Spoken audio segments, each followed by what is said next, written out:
Hey, we got three guys, so that's a good thing. That's the first time I showed up, and there's already guys in the room already. So we'll have four guys now. That's pretty cool. All right, so it's Thursday night. We're talking stripers, hybrids, and white bass. So tonight's topic is going to be white bass versus stripers versus hybrids.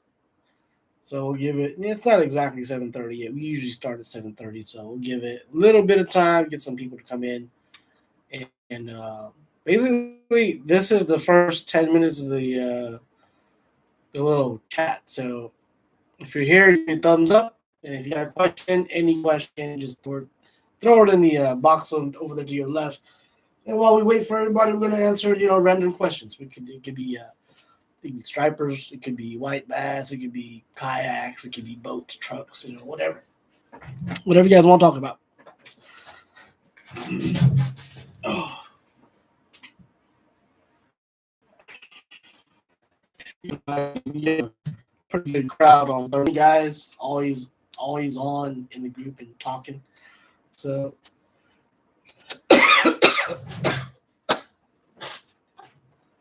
you guys didn't know we did drop these the other day. This is actually still a prototype, but this is the clear umbrella rig that our team member Hybrid Killer developed.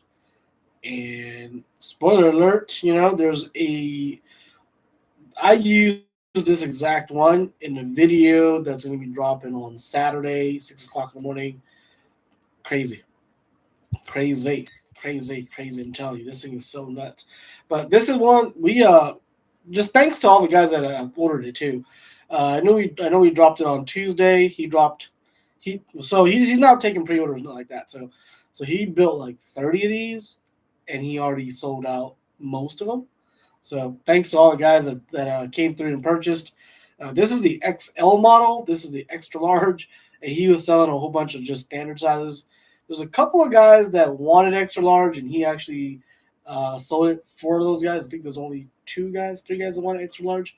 The extra large is I think is $55 or $65, and he built them custom. But he will be working on the next batch.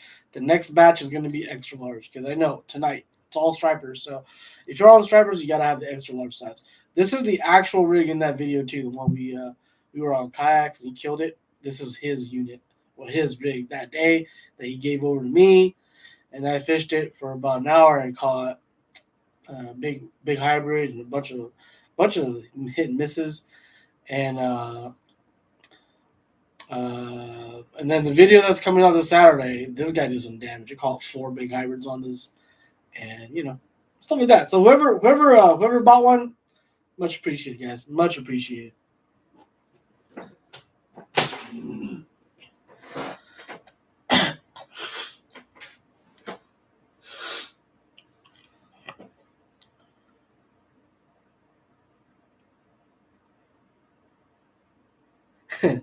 Woody's like here to like the video and say, "Oh yeah, thanks, Woody." Jacob says, "Where do I sign up? Sign up to buy one of the rigs, or sign up for something else?"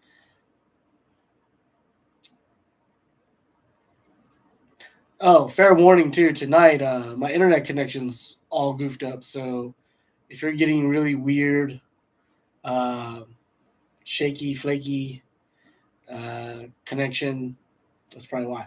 Fair warning. Oh, the rig. For the rig, just message us on Facebook, and Hybrid Killer is actually in full control of the message board right now, or the messenger. So just say, hey, I'm here to buy an A rig, or I'm here to buy a clear rig. It's actually the clear rig. So just message that and on Facebook, and Hybrid will take care of you because he's building them. He's building them. He's also taking orders, and he's shipping everything. So that's all done with Hybrid.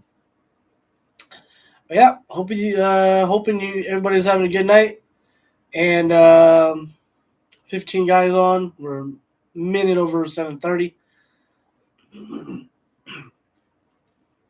Yeah. So yeah, it's gonna be a little bit shaky just because like I said, the internet connection is just acting weird tonight. I don't know, my parents and I were trying to watch YouTube, and it just died for some reason. So it's super slow now. So I don't know what's going on. But anyways, we're talking hybrids and stripers. So this is tonight's going to be more like an open-ended questions type of night. I'm not really teaching too much, just kind of showing you guys once again kind of my experience with both the fishes and why we like them. So my first kind of goes back, right? Living and the other thing is we get viewers from all over the world. So I've kind of traveled the United States also. So if I mention your state or city, uh, just uh, just be glad because I used to live there. So basically, when I grew up in Fresno, California, and we had no white bass there. We had no hybrids, no white bass, but there was a lake. Everybody there just called it 152 because that's the street that it runs by, 152. So that's the only exposure we ever had to stripers. We're close next exposure for us at least. Freshwater, landlocked. I know there were saltwater stripers, but for the most part, that was it. That was just my dad and my uncle. Them as a little kid, I probably had some soup of it, but I never really like went fishing. I did a lot of bluegills, a lot of trout, and that was pretty much it. Crappie was like kind of maybe, you know. But that was our first exposure to stripers, and we never knew. Well, at least when I every time I talk to my dad about it, we never knew they grew big. We never knew. The biggest ones they ever saw were I don't know, like a 25-inch striper, and most of the ones they caught were 12 to 14 inches, 15 inches. That's pretty small for a striper. That's probably like a 2-year-old striper. But after that, we moved to Massachusetts. As the story goes, we moved to Massachusetts, and there's a fish up there in in freshwater that's called a white perch, and it looked very similar to a white bass, but it was just missing the lines. Okay, so imagine a white bass, no lines. That's a white perch. Okay, and then of course we went up there and we learned about the saltwater stripers, and that's where they're native at. And that's kind of what I want to cover too is where these fish are kind of native. Okay, so the lake at 152 is those stripers were put there by the game wardens. The ocean stripers in the California Delta put there by game wardens, so they're not natural. Okay, so they're kind of put there. And then, yeah, so one guy said Pyramid Lake down towards LA has massive stripers. Yeah, I never even heard of that lake till now. So that shows you how much I was running around in California, at least in Fresno. And then, yeah, Massachusetts, the stripers are natural up there. So that's where the stripers are actually naturally what they're supposed to be. East Coast, cold water, East Coast. They migrate all the way from the top of the United States all the way down to as far as Florida sometimes. So they go up and down the coast. They're migratory fish, aggressive migratory fish. And like I said, we never saw white bass. We saw white perch. And then we moved down here to Oklahoma, and I guess the white perch did not come down here. Well, somebody actually brought it down here. It's a invasive species down here now. But we found out about the white bass. White bass was introduced into our waters, not native to our waters, but it wasn't. I think it's only like the Missouri River or something like that. Not too far, a couple states over from us. There's like a whole area of the Central Americas, the Central United States. There's a lot of white bass natural, and I think a lot of the white bass are very natural to like the northern states, like the Wisconsins, the Idaho, Chicago, that area. I think that whole general area, like Central America, a little east of me, white bass is very well known. But I guess I'm kind of on the far west side when it comes to white bass. So, uh, what color flies do you recommend for stripers? Oh man, I knew you was gonna ask. Somebody was gonna ask me about that. I have my fly box. Yeah, I don't know where my fly box is at, but in Oklahoma, this is what one guy told me. In Oklahoma, this is the magic color, chartreuse. I know flies are not chartreuse, but A long time ago, we were fishing a Keystone and doing our thing, throwing top waters and stuff. And this one guy comes out on our fly rod, and I started talking to him. It was pretty cool guy. I had good conversation with him, and he was telling me, just go out if you want to build your own flies. Go to Hobby Lobby, pick up some like marabou. Just do a white. It's a half and half, but one side chartreuse, one side blue. Put a big, straight chain hook on it, and go buy those cartoon eyes that you can put on toys. And just one chartreuse, one side blue. Put a big, straight chain hook on it, and go buy those cartoon eyes that you can put on toys. And just glue them to the side. Just make the streamer. That's basically what you're talking about, streamer. Just made a streamer 4 inches with a little chartreuse in it, and he was telling me like 10 years in a row that's the best one that he's ever thrown, and he created too. So usually in the world of flies, there's a lot of really pretty flies, but our waters here they're kind of dirty where I'm at. So you want that chartreuse. That's why chartreuse is so important to us. So you're fishing Arkansas River, basically all of Oklahoma. If it's not a Clearwater Lake, you want some type of chartreuse in it. Either you have a couple strands in it, or you just do the tail or the head chartreuse. One or two. That usually does it. McFish JKM says, "Did you get your Mega Live set up yet?" Yes, we did. We did. We've already got it up for two weeks. The videos are kind of like a week behind. So this is why we do the live. The lives are here right now. But yeah, the Mega Live's up and running. Let's see. This is already the second trip with it. So the first trip we went out, just kind of throwing 8 rigs around, just kind of see what the screen looks like. And our buddy Hybrid Killer got 2 bites or 1 bite, and he missed it. So I was trying to catch it on like my little phone, but I guess I didn't press the record button to show you guys. And then Saturday morning, keep an eye on Saturday morning. That's a Mega Live uh, video in a sense, because we took the Mega Live out. For the guys that don't know what this is, what I'm saying, Mega Live, right? Mega Live is basically a way to see the fish that are around you. It's the latest and greatest technology, just put it that way, from Humminbird. And we went out to a local area, special, and we found a bunch of hybrids. Hence why, if you guys follow us on Facebook, if you follow us on Instagram, you've probably seen that picture already where me and my brother, 47, we were holding up 5 pretty good sized hybrids, 5 pretty good sized ones. So that video is gonna drop Saturday, and it's a Mega Live / umbrella rig video. Okay, so it's pretty crazy. We didn't even catch everything on video too, because my GoPro was acting kind of weird. So my GoPro died halfway through, and then we had a second GoPro on the back of the boat, and that's all we could see. As my dad's checking up on me.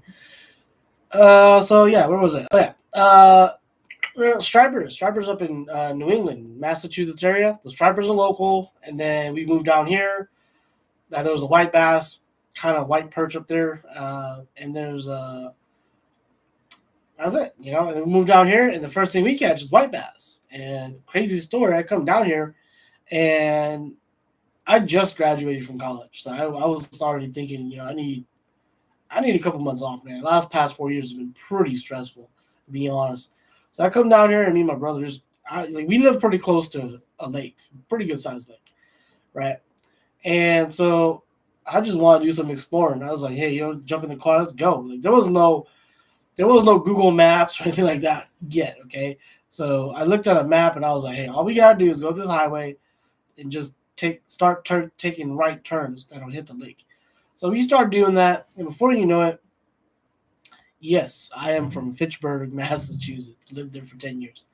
So we went up there to the lake, and we started taking all these right-hand turns. And magically, we found a boat ramp. It's crazy. Yep. And he was throwing a rooster tail. And about every cast, he'd catch a white bass. Like a white bass this size. Like a white bass that size. That's a decent-sized white bass. If you guys have never seen a white bass before, that's a decent-sized white bass. So he was catching them like every cast, and we were on the bank, and we were throwing banjo minnows in the time. And so I kept on getting short right. So finally I caught two, right? And I knew about these fish. I just never caught one in real life. But I didn't know they were here. So I catch two. I know what they were. My brother, 47, he had no idea. But I was like, man, I know what these were. Because my dad, he went to Minnesota one time, and our cousins that lived up there gave him some. And he was like, "Oh, this some good tasting fish." So when he came back to Massachusetts, so when he brought it home, I was looking at it with him, and he was explaining to me how they caught him and stuff like that. And I was just like, "Okay, well, that's kind of look like that kind of just like a white perch, but with the dark lines, right? Yeah, exactly the same body style and everything." So when I caught that first one, I was like, "Oh, damn, white bass, white bass, white bass." And then we came home and showed it to my dad, and he's just like, oh, "We gotta go back. I didn't know they lived here." So we're like, "Yeah, let's go back." So the next day, basically, we just moved down here. It was like a weekend. And it was during the summertime. It was August, like super hot, 107-degree weather. So we get out there, and then basically we go to town. I go out there. I don't bring the Benjamin anymore. I bring the crappie jig. So I go out there with my crappie jigs, and man, it was just a slugfest. But they're all a little small. Like that was a good size one, and most of them were like that. But I had nothing else to do, so we kept every single one of them. We must have caught. We must have caught like 100 of them. Like not even joking. We must have caught 100 of them. So we kept 100 white bass, which is perfectly fine. Don't worry about it. There was no limit at the time, so that's what we did. And then brought it home. I wasn't working. Nobody in the family was working. So the next day it was just like a fish fry all day. And then went back fishing again and caught another like 50. And then fish fry again the next day. And then went again the next day and caught another like 50. It was pretty crazy. That's how we got exposed to white bass, right? And we were hooked on it. So that year we didn't do too much fishing, but the following year, when the water started running, we started trying to get into the white bass at the dams, and we started fishing for white bass. We never caught a hybrid for the longest time. Maybe for about 4 or 5 years, we never. Here's the other thing too. Like in order for you to catch a hybrid or a striper, you have to be targeting those fish too, because for a hybrid and a striper to hit a crappie jig, you have to be like right place, right moment for that to happen. Especially if you're gonna even try to get him in too, because I was fishing with just 6 pound line for about 4 or 5 years there. Ultralight too. I still got the rod. It's over there. But yeah, we basically fished Oologah Dam for 3 years, about 3 years. And we finally, somebody was bugging us about Keystone Dam, so we finally went over to Keystone, and we was catching white bass pretty good. But the thing is, we didn't know we really didn't know how to catch a striper. So we basically caught white bass when all these other people were throwing topwaters. We didn't. It was like you were so that was so out of your league. You didn't even think about it. And so one moment, I was talking to my cousin. I was like, "Man, I want to catch a striper," and he was telling me, "There's plenty of stripers like Keystone. You just never caught them before." And I was like, "Well, I've never caught one before. All I've ever caught were like white bass. I want to catch a big one. I want to catch like a 20 inch. That's what my goal is." So he brings us back out. He brings us back out when the water's off, and then he just goes, "Yeah, just go take your top water and just sling it as far as you can on those pools." And during the summertime, right before the sun goes down, it was pretty crazy that year. That's when I first caught my first striper that was over 20 inches. And my cousin will know who he is because I remember talking to him about it still. All right, so that's how we got into the freshwater stripers in Oklahoma. We still didn't catch a hybrid. We didn't even know what a hybrid was, okay? So a lot of people, they would just say something like, well, a hybrid is a big white bass. Well, it's actually not. When you say a hybrid or a wiper, the reason for having that fish is actually a reason for it too. Because this is not a natural occurring fish. So you have a freshwater fish mixing with a saltwater fish. The odds of that happening is pretty rare, but it does happen. And I was talking to some of the I was reading on yeah, 152 Lowe's bottles. That's what it is. Clutch 20, yeah, a few decades ago, I caught my first striper at 152 Los Bonos. I remember walking a mile and using bells at night, sleeping on the rocks. Yeah, sleeping on the rocks. That was my dad was telling me too. They was using anchovies. Is that right? Anchovies? Let me know, Clutch. Let me know, Clutch. Mm-hmm. Okay, David's got a really good question about treble hooks. I'm thinking you mean treble hooks on a topwater bait, right? So I don't have a topwater bait anymore. But yeah, so a lot of people they don't throw treble hooks on top waters just because when you get the stripers in, they shake a lot. So some people call them shakers. All right, so what they do is they change the trebles, both trebles or all the trebles to singles. So the single on the back one you want to point it up, the one in the belly you want to point it down and forward. So that when he hits it, you set the hook, it gets him on the bottom, and then on the back, if he's trailing your bait and he grabs the back, the hook gets him on the top of the head. That's why.